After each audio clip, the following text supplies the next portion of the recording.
Hi everyone, my name's Daniel Rusby. I'm today going to be doing a reading for the collective consciousness. Today's question is going to be, how can the collective stay in contact with the divine? I'm going to use the Fairy Oracle cards by Brian Feud. We ask for true, honest answers for the highest good of all, for the collective consciousness. We call on Archangel Michael's protection during this reading. And our question is, how can the collective consciousness stay in contact with the divine? One card. True, honest answers. How can the collective stay in contact with the divine? True, honest answers.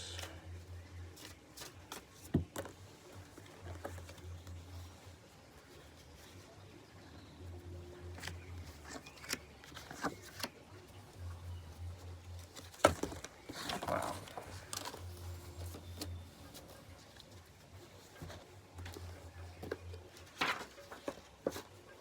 So, the past of the question, we got the singer of initiation, passage through trial, triumph, new level. The singer of initiation brings a major transition between old and new.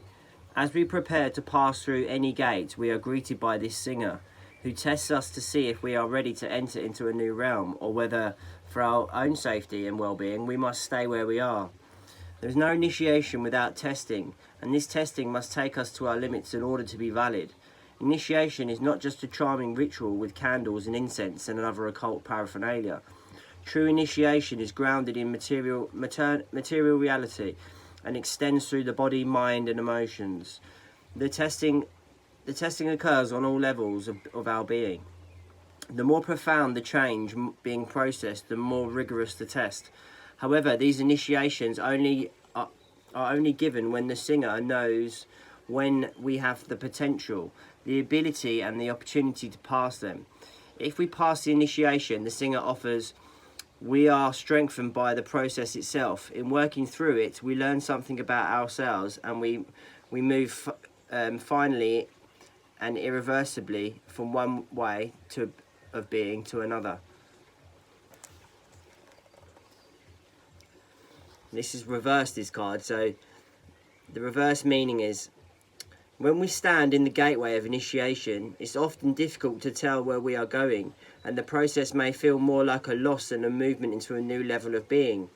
Prayers for insight help, but a great deal of the process is about discovering and showing what we can do. This is a test, one requiring much, if not all, of our inner resources and wisdom.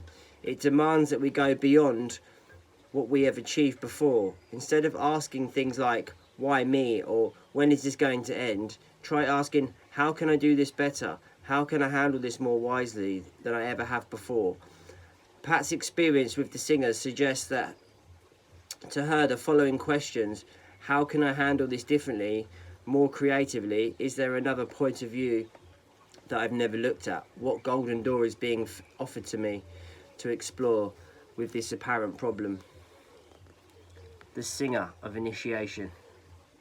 That's the fairy there. The light beings.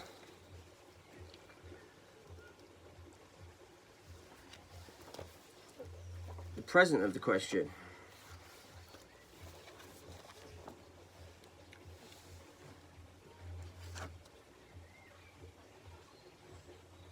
Ekestas. Is that word?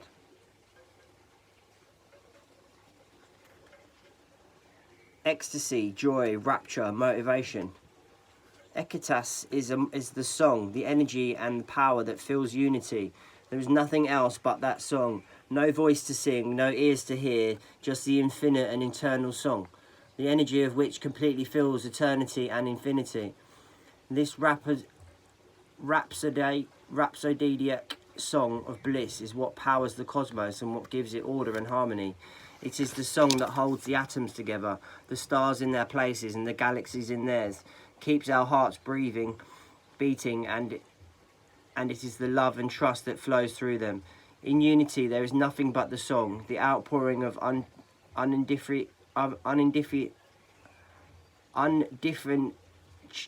undifferentiated energy, the power felt in a mystical experience. The void, so often spoken of in spiritual literature, is not empty but full, so full that there is no space between one singing and the next. There is nowhere to stand outside of unity and look at it marvelling. At the level of the world's reality and fairies as well, we have the sensory illusion that you and I are separate, that I am not directly connected, that what happens when a finger's lifted on a small planet circling the farthest planet in the most distant galaxy does not affect us. We need this illusion because at the stage of our evolution we are not ready to be aware of the full song in more than very short bursts. Even if that the singer's capable of this, but we are not, at least we are not yet able to do this. It may take a while for us to get there, but that is where we are headed, knowingly or unknowingly. Our ears are too small to hear this song. Our souls are big enough. The song rings through everything. The wind in the trees, the radiance in the distant stars, the beats of a mouse's heart, the rumble of a digestive system, the quiet gurgle of a planet's caterpillars, the deep unheard hum of the earth. Scientists have recently discovered a heritio unheard part of Earth's song, which is very, very deep and very low. Some of them think it may be caused by changing atmospheric pressure, like gentle, slow panting on a drum. Of course, changes in atmosphere come primarily from changes in the solar wind and radiation. So in essence, what we see that Earth Mother is being gently patted, caressed by Father Sun, and she paws and hums in response, as do we, her children. Everything is linked, everything is part of the song of the Equitas. And this card was reversed, so the reverse meaning is, you may be feeling sorrowful or grieving. Remember that these dense feelings too are part of a great song. They are part of love. Don't try to block them. Don't try to deny them. Let them flow. If your song is mournful, sing it that way. Let the energy move. Let it run freely until it changes. It is important to let ourselves feel that way. Feel what we feel, without denial or blocking, so that the process those feelings naturally until they transform within us. Only by finding creative expression for such feelings can we complete the process and move beyond them.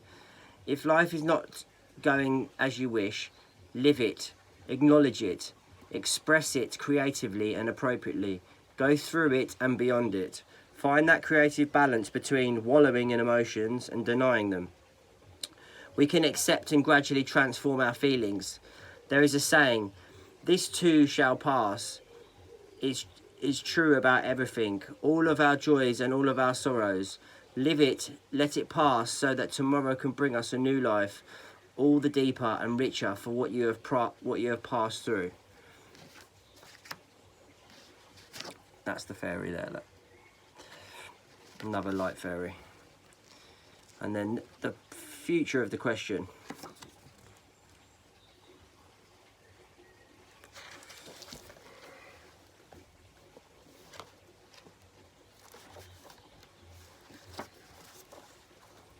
Is Lusty Moon's daughter. Light cast in the shadows, spiritual guidance, illumination, riddles. She is the bringer of light in the darkness.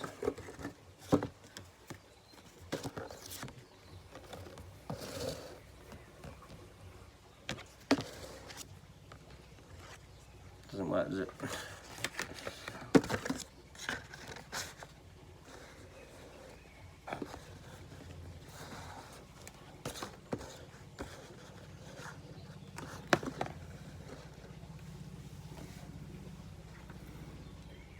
She is the bringer of the light in the darkness, yet moonlight both reveals and conceals. Her bright fairy hoof prints light the path ahead of you, guiding you through the dark. She is also one of the guides at the passages between the other worlds and this one. It is she who with her bright light tends the gate of revelation, showing us the way through by illumination, while her sister, Espona's Wild Daughter card 54, helps us guide us through Gate of Despair. Lasti's gate is much more fun. Yet in the process of guiding us, Lasti may pull a veil of cloud across the face of her mother, the moon, and 3 steps later we fall into a bog. That should wake you up, she thinks, smiling wisely. She disapproves of sleepwalking, which is something that most of us humans do a great deal of the time. The night contains too much magic and beauty and wisdom to walk through it unseeing. You may find her activities helpful, you may find them frustrating. How you take them is entirely up to you, but they are intended to help you awaken. Bear in mind that she does not trip us, she merely places an obstacle or a pitfall in our path, and we, sleepwalking and unaware, step right into it. We don't have to do that. As always, it's our choice. Lasti wants us to be open to the great unknown, to the mystical, not necessarily magical, experiences that teach us an expanded way to relate to the multiverse, all the worlds and dimensions together. She is the daughter of the moon, but she is also an illuminated child of Unity card 1, where the Logosguna, the Frog Queen card 39, wishes you to get in touch with your subconscious and find the treasures there. Lasti hopes you will reach for your higher self, your not yet realized cosmic wisdom. You know far more than you know. There are places in ourselves that we have feared because they are shadowed and unknown. We may imagine them full of monsters when in fact they are inhabited by joyful spirits. She wishes us to explore this terra incognita, because that is where much of our potential and as yet unexplored wisdom lies. Lasti reaches into our deepest minds, opening long shut doors, illuminating and revealing an uncultivated ground of our own being, our hidden senses and talents. She speaks to us in the language of symbols, as fairies often do, because words are so limited. As one symbol may speak to us on many levels of consciousness and about many different aspects of being. If we spend time contemplating it, Lasti is a sphinx and finds the answers in her profound riddles, gives us the keys to the multiverse. If you're attending to your dreams and visions and studying everyday occurrences, try to discover the deeper levels of meaning in the symbols there. You are learning the language of Lasti. The language is spoken by artists like Brian and poets whose works are informed by rich symbolism. Discovering it through study, looking through within ourselves and through interaction with fairies not only teaches us the language of fairy, of art and of high poetry, but also gives us the key of our own psychic abilities and to the deep levels of our own psyches, where the singers and the creative voice of Unity are most easily found. Through revelation and the esoteric experiences of Mystique, Lasti faces and leads us into the future. She prefers to let the old stuff of the past fade away in the illumination of insight and newly assessed wisdom. This card was upright, so we're going to go with this one. You may be finding apparently random events and ideas are falling into pattern and beginning to make sense to you. Things may be flowing more easily than you are accustomed to, and your decisions and choices may be bringing an unusually high degree of success. Psychic abilities, hunches, intuitions, foreknowings are becoming clearer and making more sense. Trust this process. Lasti also brings psychic dreams, foresight in the future and illuminating the present. These dreams often speak in symbol as fairies won't want to do.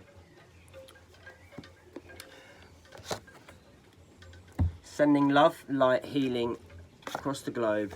I hope you're all safe and well. We're getting through this last part of the coronavirus, and the shops will be opening again soon, and we'll all get back to work.